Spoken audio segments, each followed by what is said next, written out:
Hello there, folks. It is back. We are back. I can't believe we're doing it. It's been too long. Welcome back to, you know what? I don't think this is the podcast. I don't think we could call it a podcast. I think it's, what is this? A show? It's a experiment. It's a, I don't know. We need a new name for this thing. Experiment sounds pretty good. Leave our options open. Yeah. So welcome back to the show. We've been busy here at Greyscalegorilla. We haven't hopped on the call like this and just talked about what we've been up to, caught up with what's going on with news in the industry and what's going on with Greyscalegorilla. So we thought it's holidays here holidays are starting here in the States. You might be in the car. You might need a little bit of a break, maybe catch up with what's going on. And so we decided to come back with a show. It's a show. Let's call it a Greyscalegorilla Show. Everybody bring their outfits.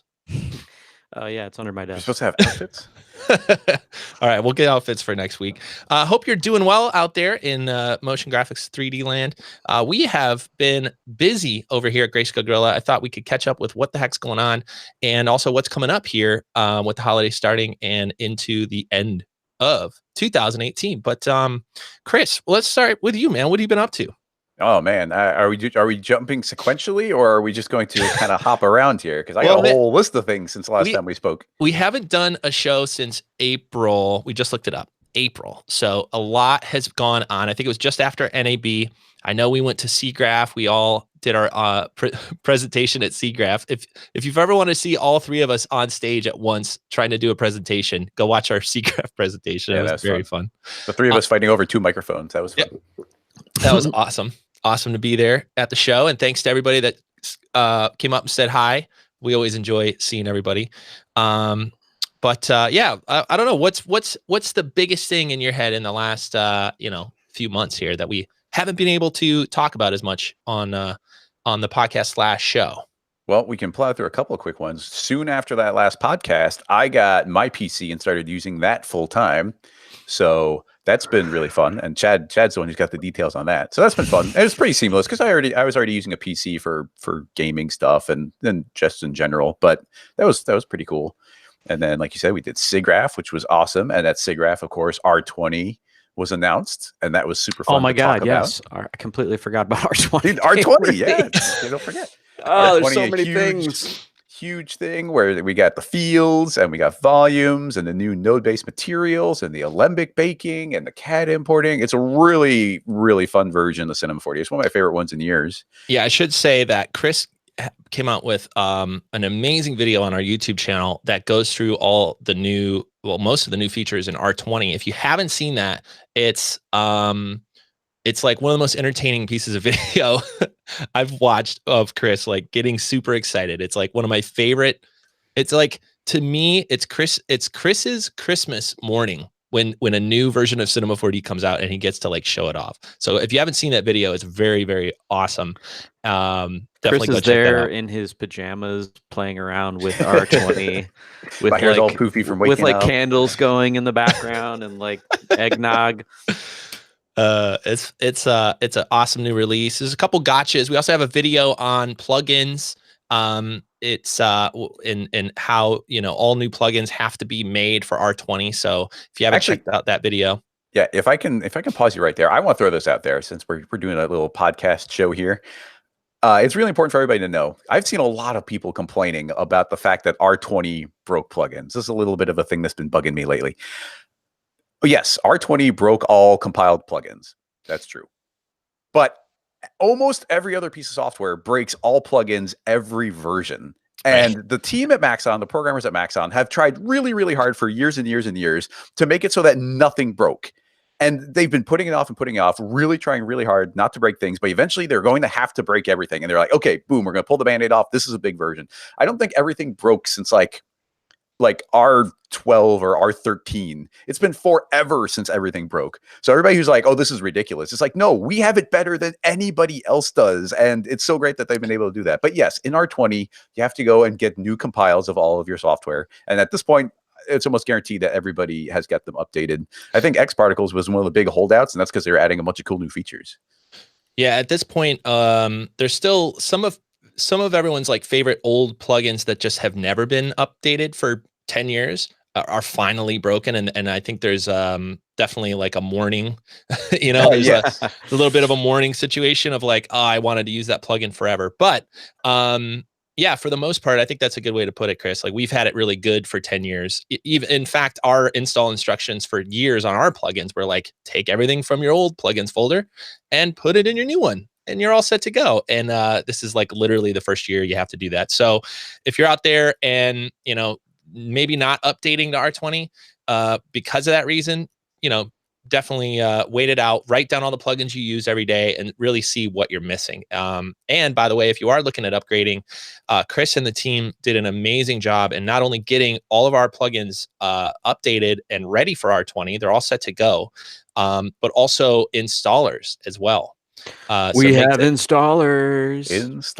It is. We're officially all grown up. I love installing our plugins and clicking it, and a little bar goes, you're done. You don't have to navigate to crazy folders or doing any of that stuff anymore.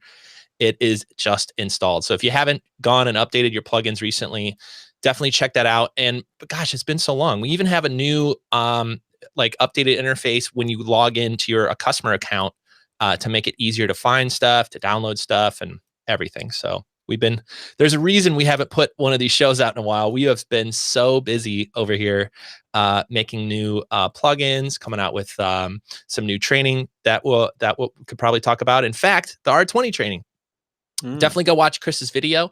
And then if you want to dive deeper into, projects with R20 and learn more about fields, definitely check out our What's New in R20 training. And that's been a huge hit, especially as people start transitioning. A lot of us out there, we're working on at least for me, when a new version of Cinema 4D came out, I always played with it, but I never used it in production until months after it came out, just because you didn't want to switch midstream. You didn't want to switch up in the middle of a project, kind of wrap up everything you're doing. So I think a lot of people are going to start to mess with R20 and start to use it more and more into the end of this year and early next year. So as you do, definitely check those videos out. Chad, what's been on your you haven't been busy at all. I'm just gonna say, like, I feel like not much really. I've just been hanging out. That's about it. No, there's so much stuff, dude. It's ridiculous. Before we went on the air, just going over everything, I was like, wow, it feels like everything happened after our last podcast. Like we have a new marketing director of marketing. We've got, actually he was on for the last podcast, wasn't he? Yeah. I think he was on I think he mentioned like the last 3 podcasts, but we hired our 7th employee this year. A little inside baseball, but for those of you kind of keeping track of us as a company and what we've been up to, it's been awesome to have Michael here. He has just organized a lot of, getting more stuff out. You guys may have noticed like how much stuff we've gotten out, and that's in no small part to the team we have here and Chris's brothers helping with development. But once it's all done and packaged up, and not even packaged, like he helps with that too. It's like once it's approaching the launch point, Michael really starts to take over and helps get the word out, helps edit videos, helps manage all of our social, writes all of our blog posts. Like he's been a huge help to not only help us out, but also get more news out to you guys. So you may have noticed some more blog posts about our industry and interviews with names around our industry. That's Michael like rocking it. So he's been an awesome addition to the team and really allowed us to make more stuff and make more training, make more products, and start and finally, now that we've launched everything, start to free our time up more for more of what we do. So huge addition to the team. Yeah, him being on board, that's been great. Basically, we've been able to get a lot more done in terms of launching stuff. And this end of this year is a perfect example of just how much stuff we put out and how much work we've been all doing sort of. And that's why big reason why we've had to put our heads down and just work and get shit done, get stuff done. Oops. Yeah, I feel like we buried my first swear of the show. I can't believe. Wait, put a marker. We need a swear jar. We're burying the lead here because not only you, but of course Chris and the brothers and everybody really has been like hustling on getting Light Pro 3 out, which has been out now for a couple months now, That's right? a big one. Big one. Huge launch and addition. You know, for those of you who've been watching Greyscalegorilla and a part of us for a long time, Light Pro 3, or I should say Light Pro 1, Light Pro 0, was our first Cinema 4D plugin. And we could barely even call it a plugin. You know, it was like it was an espresso rig that had some good, you know, workflow and interface to help you light more like a photographer. And you know, finally this year we're like, you know, it needs an upgrade, and I think it should also be compatible with all these third-party renderers. And as we started thinking more and talking more about it, it became clear not only should it be compatible with all these new third-party renderers, but you should easily be able to switch between them all. And that to me is what is bonkers about the technology that you guys built around Light Pro. Like, this isn't just your espresso rig for different versions of renders. This is like rebuilt from the ground up to be more realistic as far as lighting is concerned, and also be compatible with the major renders. So right now it's Physical, Arnold, Octane, and Redshift. And what's cool, if you haven't seen it, you can actually switch between all 4 of those renderers and get almost an identical result between all of them. There's little gotchas with different renders, but for the most part, you load up a preset or load up a light in any 4 of those renderers, and you're going to get consistent results. And it's been a huge help to people that switch in the middle of projects. And even just for me, you know, starting to play and see and experiment a little bit more with these third-party renders, it's really cool to have a tool that I'm already familiar with. You know, often you open up these new renders and everything's new. And what we're starting to build, and the way we're starting to try to think of this, is what if you could experiment with different renders as they come out, but not have to relearn your entire workflow? And something like Light Pro helps you do that. And of course, our new material pack, which is also like, works with all 3 major renderers. That's Octane, Arnold, and Redshift. It currently does not work with Physical, but it's got the same idea to it. Why not bring your favorite textures to all renderers, no matter where you go? So Chad, like, can you fill us in with the Everyday Material Collection? Because I know you've been working really hard on it it's been like a year now, right? Yeah, I started working on it. Gosh, last month it would have been a year since I started shooting the textures. And once I sort of had it in my mind of like what I wanted this to be, I set out on like trying to figure out how to make it.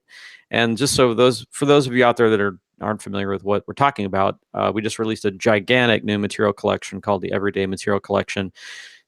Over 350 different materials, 4K tileable textures, bitmap based for Arnold, Octane, and Redshift.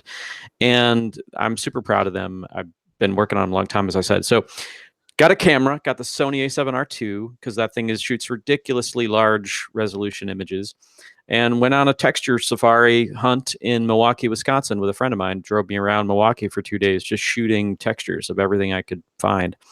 Then I had to spend the time learning Substance, because I knew I wanted to author everything out of Substance so that I would have a consistent sort of look and workflow and all the different renders that I was going to end up in. So I took a lot of that beginning of that right after I took the photos. I think we were just starting on Gorilla Cam or wrapping Gorilla Cam. I can't remember how the timing worked out, but it was sort of my project that I would go to around other things that we were working on at GSG, because we had it slated for like sort of an end of the year launch. So it got pushed around a little bit, and then I was learning Substance, and probably around halfway through last year, I started to get really comfortable in Substance and start to really get the gears turning on these things and getting them done. And then we put the gas on towards the end of this year, got them out, and I've been super stoked with the release, and everybody seems to be digging them. I've been already seeing renders come up from friends of mine that are like, "Hey, I used your stuff, check it out." And I'm always like, "Oh my God, that looks amazing." Just like seeing stuff that people make is always a treat for me. But yeah, it's been a blast. They're fantastic. They're fun. They're exactly what I wanted, and that's kind of how we do things at GSG too. We create assets and tools and training that we wish we had, and that I think says a lot about how we approach things, because it's not coming from a place that, it's coming from a really real place. It's coming from a place of like, well, I wish I had 350 everyday materials that I could take with me and like pull out and throw onto something and try a bunch of different looks. I wish I had that. Well, I made it, so you don't have to. There's the tagline. Hey, look, I made it. I made it, so you don't have to. Just playing with them has been really fun. The detail is what gets me, because sometimes, like, even the plastic textures, right? I still love like a glossy plastic. I mean, call me old school. I'm dragging these on there and I'm like, why does that look so good? Is it the third party stuff that I'm messing with?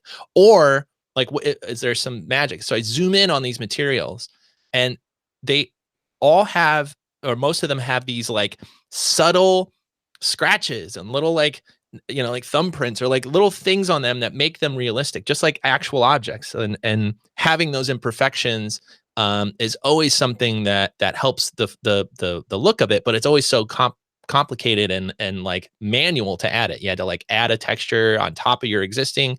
And what's cool about these is they all have that level of detail where you zoom out, it looks like plastic, and you zoom in and you got like little scratches, little wear on it.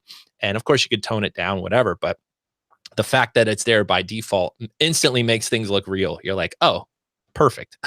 It's so good. Yeah, I spent a lot of time just trying to like find and curate my own grunge maps, and I use a lot of them in this collection. And that's the key, man. The key to everything is nature wears shit out and it wears stuff out. Damn it, that's number 2. Oh, 3. That's 3 now. Is it 3? The D. Gosh, dang it. I gotta, like, it's gonna take me a solid couple months to like bring my brain You're into out of practice. Yeah. I really am.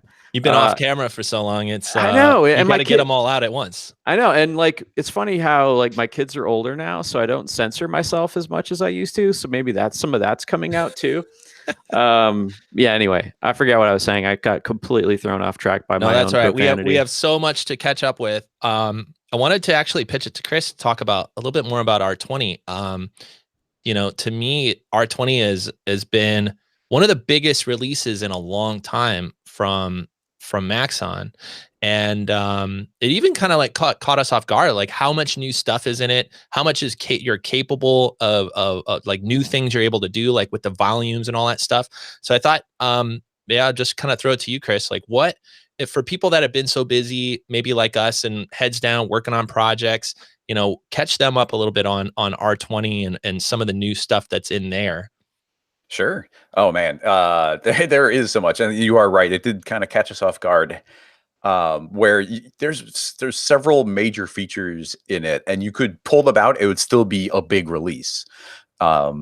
So one of the big ones, obviously, are the volumes. So what they're calling it volumes right now. It's an implementation of the OpenVDB format, which is all volume stuff. Now, their current implementation is all about the modeling aspect, like turning OpenVDBs into some sort of geometry. Some use them as points where you can clone things onto them, but it's all about converting your models into physical geometry and combining them in really fun ways. So not only can you import any OpenVDB files that are around the internet or that you might already have, but you can now use it as like this brand new modeling tool where you can kind of do these amazing Boolean operations and merge things.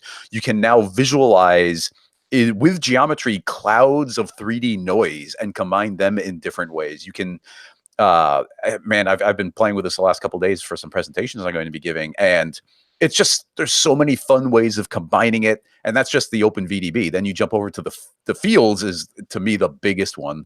I don't think it's overstating it. So this pretty much doubles the power of the basic MoGraph tools. The basics are that they removed fall-offs. All the same effectors are still around, but they removed the fall-off tab and replaced it with the fields tab. So all the old fall offs kind of exist, but as separate objects. But there's so many new ways of combining them. Before, if you had like just you just had a spherical fall off. But now you can have two spherical fall offs and merge them and blend them, multiply them, add them together. But you could do that with, you combine that with a random field, combine that with a shader field, combine that with a formula field on top of it. And that's just combining the basic fields. Now fields can control, like these fall offs can control color with gradients, and they can blend together and merge together. But on top of that, they've got modifier layers now, and they've got field layers where you can add these echoes and delays and decays and combine them. And there's so many other tools inside of Cinema, like selection tags and vertex tags have gotten fields built into them as well. All the deformers got them built in. But this is now enabling this whole new category where you can blend. You can take a fall off of a matrix object and put that into the way a vertex map looks, and then fade that off by a linear fall off passing through it, and then use that field to drive the colors inside of a color vertex. You're map, losing me. You're losing me. My God, like dude. it's just layers and layers and layers. I'm like my brain. I'm just gone, dude. Yeah, I think to me it's this. It's like for those of us that's looking at all this Houdini stuff and going like, wow, like that's really not possible. I think this kind of starts to scratch that itch. It definitely does not replace Houdini. Houdini does some amazing cool stuff. But would you agree, Chris? Like it approaches some of those things that you just couldn't do with MoGraph before. And now you have the ability to almost like build your own effector in a way. It's like, if you always wanted an effector that did this, then this, then this, you can kind of go in and architect your own effector instead of just relying on the core, 12 of them. Well, it's that an important thing to note is that it does go so deep that, like, I've even had a little bit of trouble wrapping my head around a couple of the details, but you can still use it the old way in almost the exact same way. You could be like, you know what? I just want a linear fall off, and that's all you're going to do. It's once you start combining them, it gets crazy. But the point being is, if you use it in the right way, it's just as simple as it used to be, but now it can go so much deeper. Like you can break the pieces apart and combine them in so many new ways. So yeah, it's adding a lot of depth. And then that idea of depth carries through to the new node system. And I've played just enough to be dangerous with them now, but there's now a new node system. It only works with physical and standard. The third-party renderers probably haven't gotten to implement it, but their new node interface is so nice. It's so clean. They're combined in such nice ways, and their new node system, it can go really deep, and you can create some crazy things. But with it being limited to physical, I think it ends up being one of the less exciting things in it, just because so many people have moved into third-party rendering. But as they develop this, and I hope that they eventually spread this out to other parts of the software, so that we could maybe one day get like an all new Espresso interface based off this nodes, and the third-party renderers can use this new node interface that they now have access to create all sorts of cool things. Yes. I'm not even sure if it's open to them yet, but it's not, but I'm hoping as it gets there, within the next couple of years, I mean, everything is using this new system. It's going to be so nice. And I haven't used a ton of other node systems, but like things like Substance and whatnot, where it's like, man, this is so nice. And now suddenly we have that capability to combine these things, and it's been really nice. And then just really quickly, the Alembic, they built in Alembic baking. This is one of those things where I was like, oh, that's nothing. I don't care about that.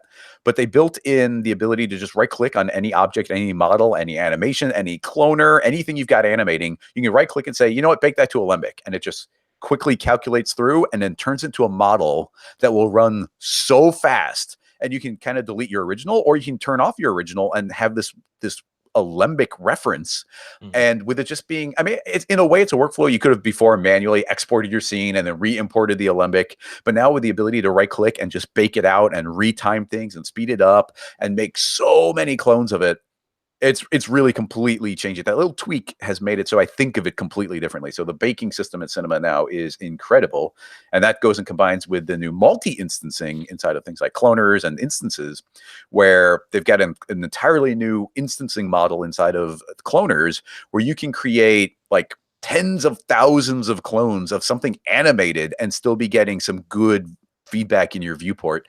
You get the same limitations of the old instancing, where you can't modify all of them. But man, it's crazy when you turn that on. You're just like, oh, let's add a couple zeros onto my number of clones. and it just still goes. It's insane. Yeah, so definitely check out our presentation at was it SIGGRAPH this year, where the three of us go over our favorite bits of R20. Definitely check out Chris's YouTube video where he dives deeper into all these pieces. And then if you end up getting R20 or just want to like catch up with it really quickly, we also have our What's New in R20 training that came out this year that has not only in-depth of all of the stuff that Chris was talking about, but also projects that show off like what's now possible with things like VDB and fields and everything. So actual like practical projects that you can follow along with. So definitely check that out. That's been fun to build and make. And it was so long ago, like I forget, we didn't talk about this stuff yet. Yeah. Let's do an R20. So let's see what else. Obviously getting the plugins up for R20, getting the installers. We got Like It Pro, we got the Everyday Material Collection. Oh, the Redshift guy came out too. So right. Oh, geez, Louise. Okay, here's why is it, and I know you've talked about this on a couple other shows recently, Chad, but what is this where everyone is, at least to me, it's looking like so many people are moving from Octane to Redshift? What is the impetus of that? Oh, geez. Yes, you are right. I see so many people coming up to me or talking to me on Slack, or I just see them making that switch. And I've been seeing it grow for a while now. And it's something that I talked about like a year ago, even just seeing that, hey, this is a thing that you guys should take a look at if you're tired of sort of butting your head up against Octane's limitations. Here's a good opportunity to check something out that might help you. And I guess the best way to put it would be to a studio that I recently talked to that switched on a project because they were about to embark on a project that would have been significantly harder to do in Octane due to a lot of its limitations, mainly in the limitations of being able to create complex shading networks, to create a workflow tool that allowed them to get this particular job done. So they checked out Redshift and they started learning it and started implementing it into their pipeline. And immediately they were like, wow, it's really fast, but it's also like crazy robust with production features coming out of its ears, and the ability to give them it's the flexibility that they needed on that particular job to be able to get everything they needed to do done. The only way they were going to be able to do that was with something like Redshift. So they got it, they tried it, they loved it. And I keep hearing that over and over again. People are like, Octane looks really good, and it does. It's a fantastic looking render. You can get really pretty images out of it. But as soon as you need to add any sort of complexity to your job or something that just goes a little bit above its strengths, it sort of falls apart really fast. So that's when Redshift comes in, and yeah, you know what? You may have to spend a little bit more time getting it to look exactly the way you want, fully capable of achieving the look, just a little bit more time to get it that look that you need. But what you gain with that is like endless production workflow enhancements, ease of use, AOVs. I could go on and on and on. But yeah, it's just really, it's a more production focused render. It's a render built to make animations.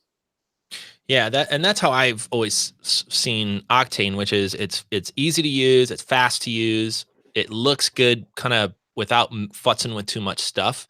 But if you want to push it and really push it through a production pipeline with multiple people or with a lot of geometry or a specific pass or those kind of things, is where it starts to potentially fall apart. And where Redshift, which adds a little bit more complexity, but still has the speed.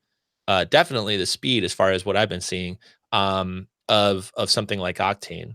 And so to me, it's been interesting because I have some news for you later about Redshift. It's specifically my world, but the more I'm looking into all this stuff, the more we realize that a lot of our customers, a lot of our friends, frankly, were like taking this leap from Octane to Redshift, and there just wasn't a place to learn Redshift. Like everybody was dying for all this information about Like, if I decide to switch, is there a way that I can learn this quickly?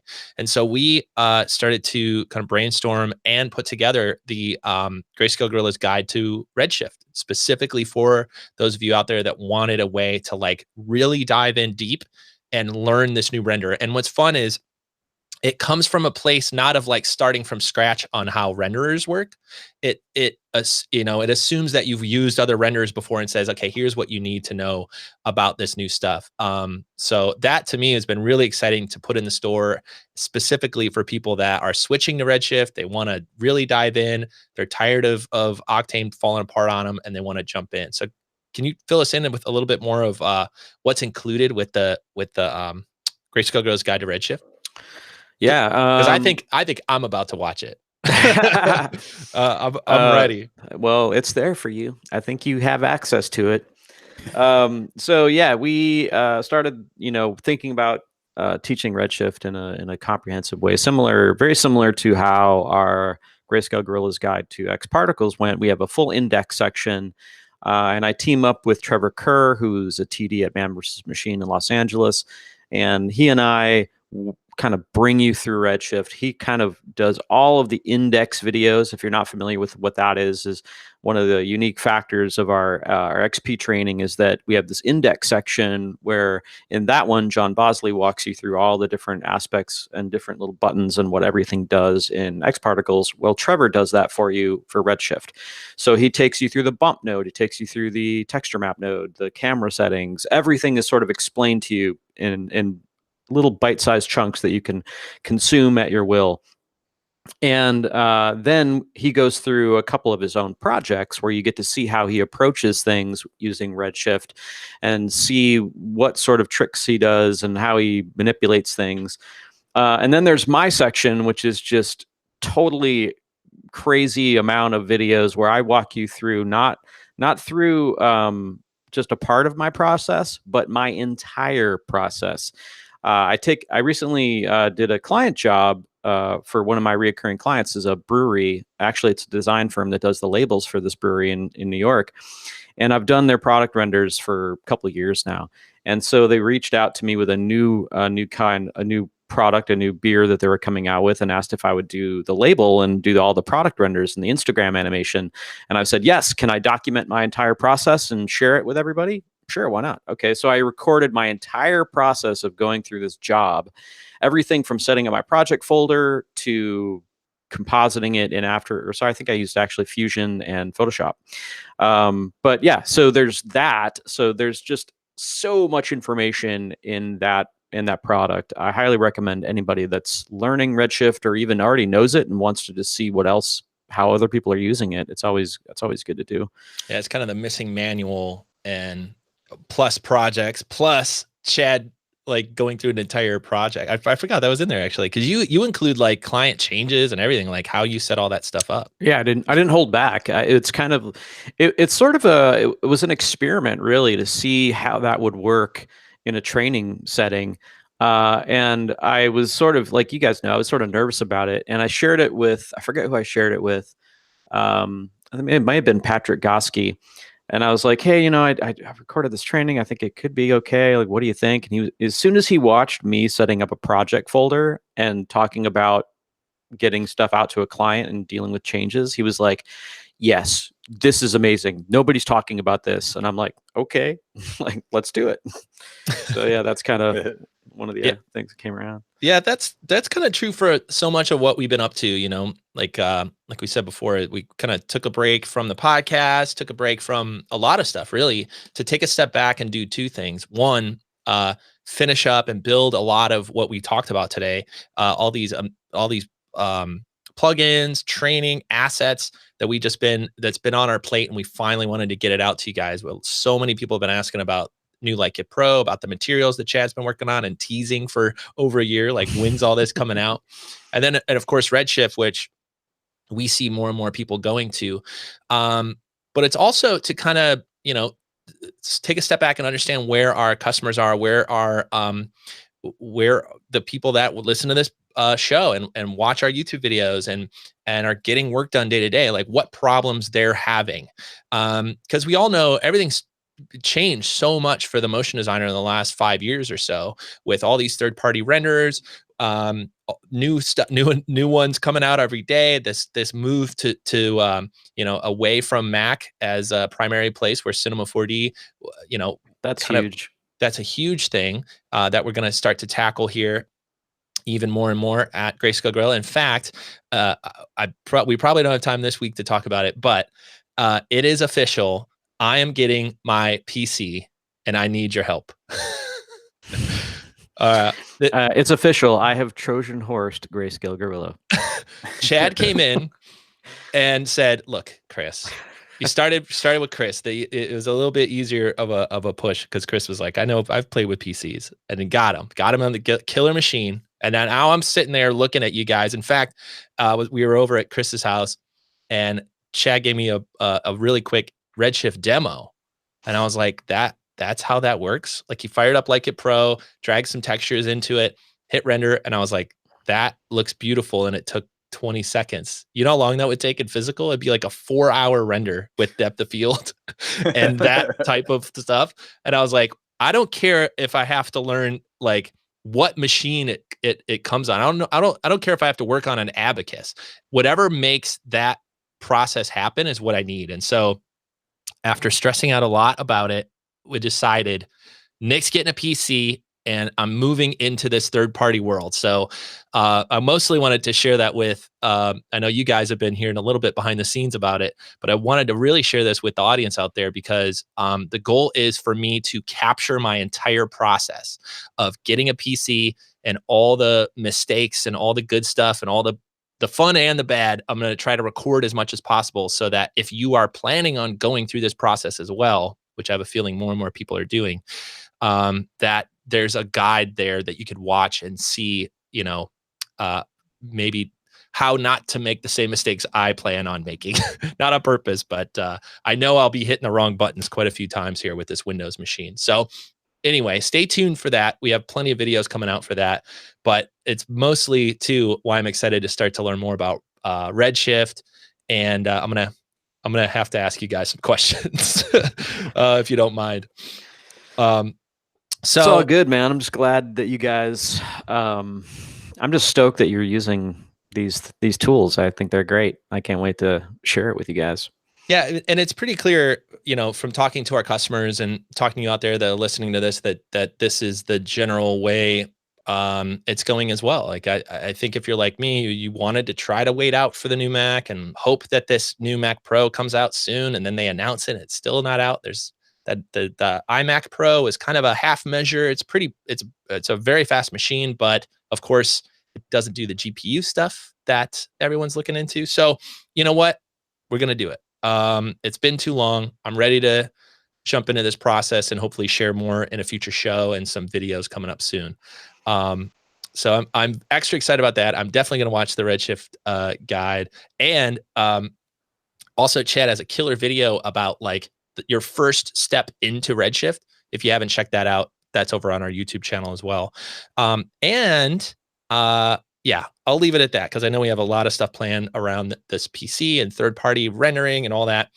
So maybe we should talk about what's coming up here in the next few weeks. I quickly wanted to say just thank you and hi to everybody. I did a lot of speaking this year. I was at Adobe Max, which was amazing to be there and speak on the Adobe live stage. And so I met an amazing group of people out there. I wanted to say hi to them if you're listening. I was in Toronto and met an awesome group of people that worked locally and even drove in from Detroit. And then, of course, Salt Lake City. I was at a school there and awesome. So I know you have some speaking coming up soon as well, Chris. Is that true? I do. I am going to be leaving tomorrow for a trip for my first time in Europe. I'm going to be speaking at the Us by Night conference. I got 2 different little talks about Cinema 4D in there. And that's going to be super fun. That's going to be in Antwerp in Belgium. I don't know if tickets are still available, but I hope to meet a bunch of people that I've only met online there. And then I'm going to be heading up to Amsterdam for a while to meet with some friends. And then I'm actually going to be going to a meetup in Paris after that. So that's going to be exciting. I have a lot of presenting. I'm excited, but I have a lot of presenting to do. I've been just sleeping, eating and sleeping and breathing Cinema 4D for the last couple of days, which is a little bit more than usual. Usually it's just eating and sleeping Cinema 4D. Right. The breathing is just over the top. It's too much. I've got the dates right here. So if anybody is in the Antwerp area for like the 22nd to the 24th of this month, it would be great if I get to meet some extra people. And I'm going to be in the Amsterdam area from the 25th to the 28th, and then in Paris on the 28th to the 30th. So hit me up on Twitter if you're around, and maybe there's a chance to meet up and meet some fun international friends. Here's a message to all the international Europeans about to miss Chris, or about to meet Chris. Please don't lose our Chris. I'm never coming back, guys. Please don't misplace our Chris. We need him. And Chad, you were recently at an event as well, right? With Texas? Yeah, I went to the Dallas-Fort Worth C4D meetup. Brograph guys were kind enough to bring me out, and it was just last week. It was last Thursday, and it was a blast. I flew in on Thursday morning, and then I went to Already Been Chewed and checked out their studio, which we've got a couple of stories about them on our blog. You should definitely read. They're a fantastic studio in Wiley, Texas, doing really killer work. So I hung out with them for a while, then went to the show, and I presented all of my sort of texture journey stuff that I've been gathering over the past year, making Everyday Material Collection. Your blog, your photo blog of those of your process has been so cool to see, like just screenshots of behind the scenes and playing with this material, tinkering with that one. It's such a cool thing. You're just taking a series of screenshots as you go. Yeah, that I actually start my entire presentation off talking about that and how it's really useful if you're learning something new and you're about to embark on a new tool, a new technique, something new. Start a screenshot diary and just document your progress as you learn, so that by the time you're at the end or you've learned it, you can look back and get a real sense of accomplishment at what you've accomplished and where you started and where you ended. And don't be afraid to like screenshot as much as you want, because what you're doing is you're building sort of a documentary about how you learn, and you can kind of see where you took a turn and, oh man, I learned this right here and look how much better it got. And that process of documenting your process, I think, is really good. So at the end, you can sort of step back and be like, wow, man, this is great. I learned a lot. Look at this. I started with this and I couldn't do anything. And then at the end, I made that. That's really neat.